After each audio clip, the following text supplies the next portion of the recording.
राजीनामा देणारे नाहीये तर घेणारे आहेत असा टोला जरांगे पाटलांनी लगावलाय। कोणत्या नेत्याचा बालेकिल्ला नसतो, जनतेचा बालेकिल्ला असतो असंही ते म्हणाले। भुजबळ नाभिक समाजाची माफी मागणार नाहीत, ही त्यांची मगरुरी आहे असा हल्लाबोलही त्यांनी केलाय।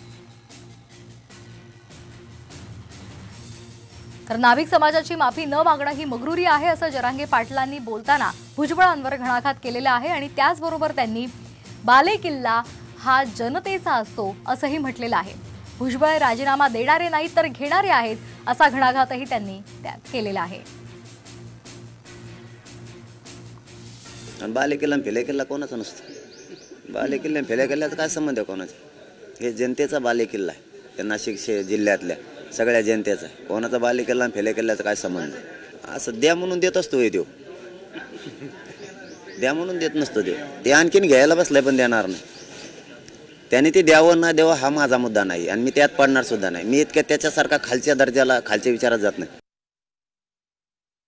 नाभिक समाजाचा अपमान केला त्याची माफी मात्र ओबीसीचा नेता खास ते असला त्यांनी माफी मागायला पाहिजे, कारण ते सुद्धा गोरगरीब आहेत आणि त्याचेच आहेत। त्यांचा जे अपमान केला आणि त्यांनी जर माफी नाही मागितलं त्याचा अर्थ असा होतो की जाणून बुजून अपमान केलाय, मी नाही माफी मागणार, मी मगरूर आहे, माझ्या अंगात मस्ती आहे, असा त्याचा अर्थ होतो।